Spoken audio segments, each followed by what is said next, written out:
Hello दोस्तों, आज हम जॉन स्टुअर्ट मिल के बारे में बात करेंगे। और जब हम जॉन स्टुअर्ट मिल के बारे में बात करेंगे तो मैं आपको बता दूं कि जॉन स्टुअर्ट मिल प्रथम नारीवादी विचारक थे, जिन्होंने प्रत्यक्ष रूप से नारी जात की बात की थी, महिलाओं की समानता, स्वतंत्रता व अन्य अधिकारों की बात की थी।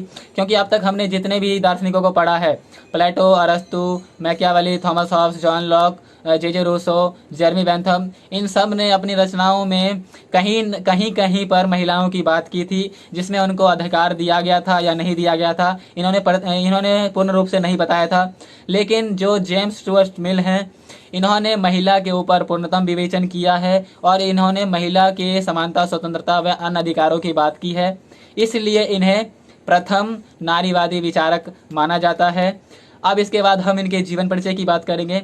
तो जॉन स्टुअर्ट का जन्म 1806 ईस्वी में लंदन में हुआ है। इनके पिताजी का नाम जेम्स मिल है, जो कि उस समय के प्रमुख उपयोगितावादी विचारक थे व विद्वान थे। उनकी ही देख रेख में जॉन स्टुअर्ट मिल की शिक्षा दीक्षा पूर्ण हुई थी।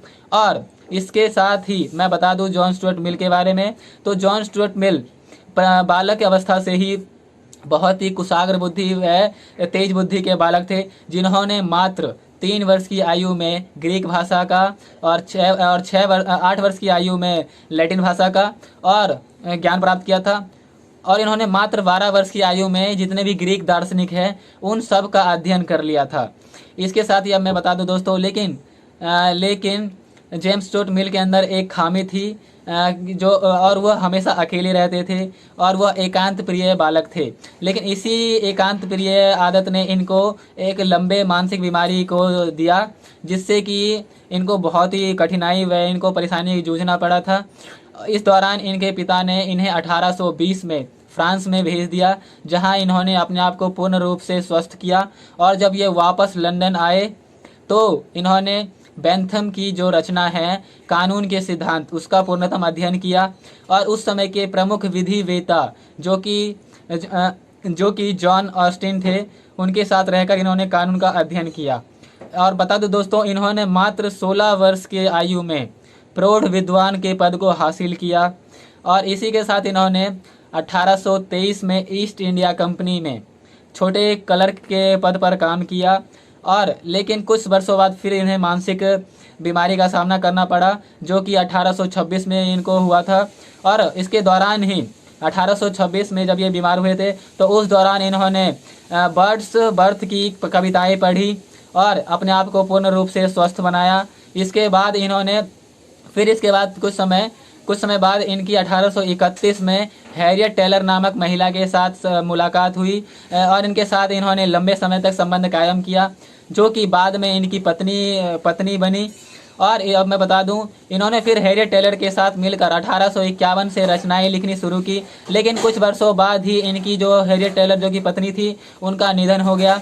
और इस गम में ये दोबारा मानसिक बीमारी से ग्रस्त हो गए, जिस कारण इन्होंने 1858 में ही ईस्ट इंडिया कंपनी के अंदर जिस पद पे विराजमान थे, उस पद को इन्होंने छोड़ दिया। और ये इन्होंने अपना जो ज़्यादा समय है उसको अपनी पत्नी के कब्र के पास कि बिताया। फिर इन्होंने अपने आप को कुछ वर्षों बाद सही किया और 1865 में ये ब्रिटेन के संसद के ब्रिटेन के राजनीति में भाग लिया, काम किया। और 1866 से लेकर 1868 तक ये 2 वर्ष तक संसद सदस्य भी चुने गए थे। इसके बाद ही जब मैं बात करूं तो इन्होंने फिर आयरलैंड में जाकर स्त्रियों के अधिकार व किसानों की स्थिति पर बात की थी और पूर्ण रूप से समाज सुधार के कार्य में लग गए थे। अब हम इनकी प्रमुख रचना की बात करेंगे। तो जब हम इनकी प्रमुख रचना की बात करते हैं तो इनकी प्रमुख रचना को हम 2 भागों में बांटकर अध्ययन करेंगे। इनकी प्रथम भाग की जो रचना है उसमें इनकी जीवन काल की रचना है, जिसमें कि हम पहली रचना की बात करेंगे। तो इनकी पहली रचना है इनकी सिस्टम ऑफ लॉजिक, जो कि 1843 में इन्होंने जिनकी रचना की थी। और दूसरी रचना है इनकी 1848 में, जो कि है the principle of economic politics. इसकी रचना इन्होंने 1848 में की है। उसके बाद हम इनकी 1859 की रचनाओं की बात करेंगे। 1859 की पहली रचना है इनकी द सब्जेक्शन ऑफ वुमेन, जिसमें इन्होंने महिला के अधिकार की बात की है। उसके बाद इनकी 1859 की दूसरी रचना है थॉट ऑन पार्लियामेंट्री रिफॉर्म। उसके बाद इनकी है 1859 की तीसरी रचना है ऑन लिबर्टी। इसके बाद हम इनकी 1860 की रचना की बात करेंगे तो वो है the consideration of representative government. इसकी इन्होंने बात की थी 1860 में। और इसके बाद इनकी 1863 की रचना की बात करेंगे तो वो है इनकी यूटिलिटरिज्म है। अब इसी प्रकार हमने इनकी जीवन काल की रचनाओं का अध्ययन कर लिया है। अब दूसरे भाग की जब हम बात करते हैं तो इनकी दूसरे भाग की जो रचना आती है वह इनके मृत्यु के बाद वाली रचना है, जिसकी प्रकाशन इनके समर्थकों ने किया है, जिसमें प्रमुख 3 रचना आती हैं।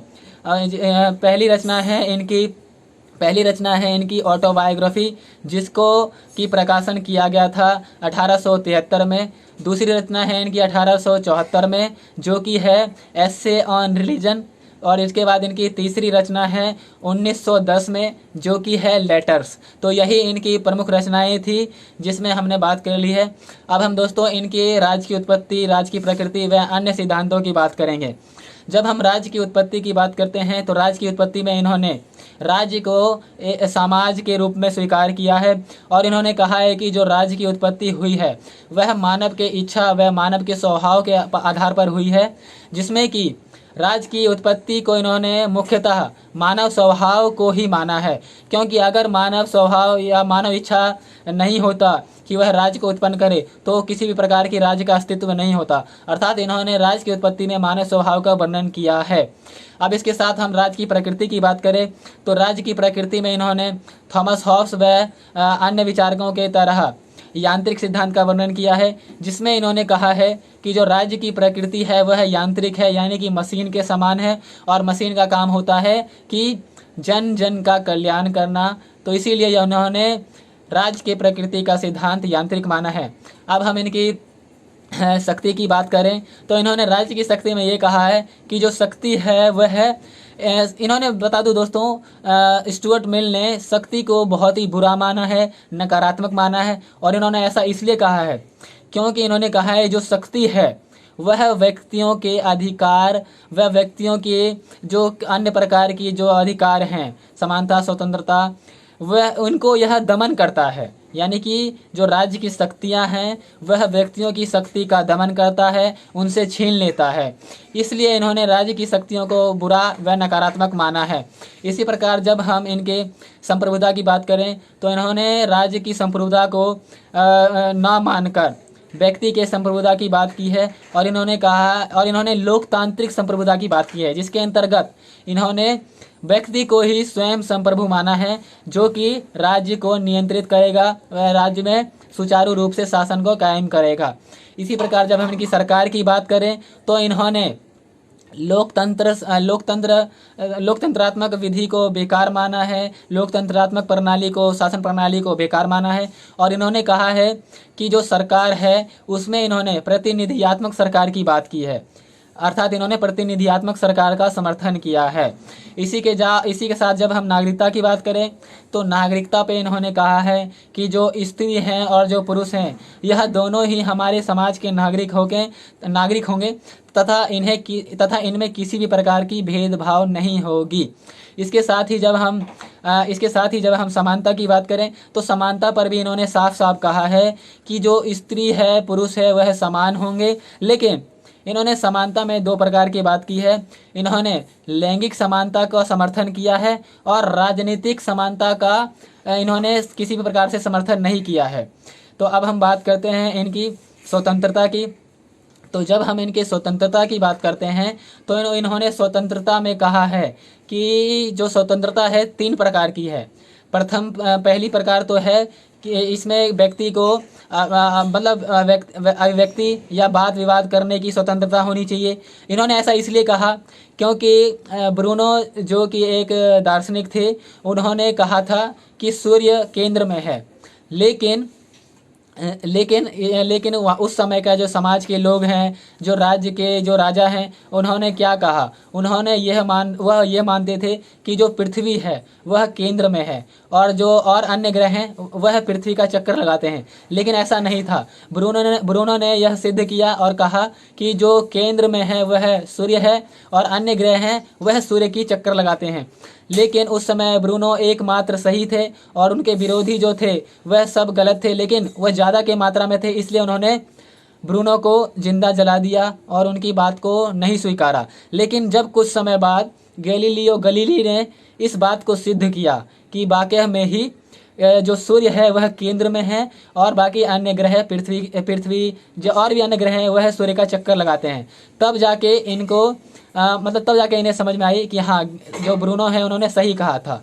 तो इसीलिए इन्होंने अभिव्यक्ति की स्वतंत्रता में कहा है कि अगर एक व्यक्ति सही है और 100 व्यक्ति गलत हैं तो उन 100 व्यक्तियों की बात ना मानकर उस एक व्यक्ति की बात को माना जाए। तो इसलिए इन्होंने अभिव्यक्ति की स्वतंत्रता की बात की है। अब है इनकी दूसरी स्वतंत्रता, जो कि है कार्य करने की स्वतंत्रता। इन्होंने कार्य करने की स्वतंत्रता में 2 प्रकार की स्वतंत्रता की बात की है। पहली है स्वयं के लिए कार्य करने की स्वतंत्रता और दूसरी है दूसरों के लिए कार्य करने की स्वतंत्रता। इसमें जो पहली है स्वयं के लिए कार्य करने की स्वतंत्रता, तो इसमें साफ साफ आपको पता चल जाएगा कि आप अपने हित के लिए किसी कार्य को करते हो, आप अपने आप को फ़ायदा पहुंचाने के लिए किसी कार्य को करते हो। और दूसरी बात करूं तो दूसरे में क्या है कि हम दूसरे की भलाई करने के लिए किसी कार्य को करते हैं। और इसी प्रकार इनकी जब हम तीसरे स्वतंत्रता की बात करें तो इन्होंने तीसरी स्वतंत्रता में कहा है कि संघ बनाने की स्वतंत्रता, यानी कि हमें किसी भी प्रकार की, जैसे कि राजनीतिक हो, सामाजिक हो, आर्थिक हो, हम किसी भी प्रकार की संघ का निर्माण कर सकते हैं, उसका संचालन कर सकते हैं, हमें यह अधिकार होगा। इसी के साथ दोस्तों इन्होंने कानून के ऊपर कहा है कि जो कानून है, कानून को भी इन्होंने देखा जाए तो कानून का सकारात्मक तौर पर नकारात्मक वर्णन करते हुए इन्होंने कहा है कि जो हम कानून की जो हम पालन करते हैं आज्ञा का, तो कानून की पालन हम अपनी नैतिकता के आधार पर करते हैं, अपने विवेक के आधार पर करते हैं कि क्या सही है, क्या गलत है, हमें क्या करना चाहिए, क्या नहीं करना चाहिए। ना कि हम कानून का पालन डर के करते हैं या किसी प्रकार के भय के कारण करते हैं। तो इन्होंने कानून में साफ साफ कहा है कि हम कानून का पालन नैतिकता से करते हैं, ना कि किसी प्रकार के भय से। इसी प्रकार अब हम इनकी संपत्ति की अवधारणा की बात करें तो इन्होंने संपत्ति की अवधारणा को अहमियत देते हुए कहा है कि जो राज्य की उत्पत्ति हुई है वह संपत्ति की अवधारणा के द्वारा ही हुई है, क्योंकि संपत्ति के कारण ही राज्य उत्पन्न हुआ है। और क्योंकि व्यक्ति के जो विकास हैं, चाहे वो उसके आर्थिक विकास हो, सामाजिक विकास हो, राजनीतिक विकास हो, उसमें संपत्ति ही अहम भूमिका निभाती है। इसलिए इन्होंने संपत्ति को अहम माना है। और यहाँ तक इन्होंने ये कहा है कि जो राज्य है वह किसी भी प्रकार से व्यक्तियों के संपत्ति में बाधा उत्पन्न नहीं करेगी तथा व्यक्तियों के संपत्ति का संरक्षण करेगी। तो यही था दोस्तों जॉन स्टुअर्ट मिल की प्रमुख सिद्धांतों का वर्णन किया है हमने। और इसके साथ ही जब हम इनके प्रमुख सिद्धांत की बात करें तो इनके प्रमुख सिद्धांत थी नारीवादी का सिद्धांत, जिसमें इन्होंने नारी यानी कि महिलाओं के अधिकार, समानता, स्वतंत्रता, कि महिलाओं को हमें अधिकार देना चाहिए, हमें उन्हें किसी भी प्रकार से अधिकारों से वंचित नहीं करना चाहिए। तो इसकी इन्होंने बात की थी अपनी रचना में, जो कि इनकी महिला के ऊपर रचना थी, इसमें ही इन्होंने ये बात की थी। अब हमने बात कर लिया है जॉन स्टुअर्ट मिल के बारे में। तो यही थी इनके संपूर्ण सिद्धांतों का वर्णन व विवेचन।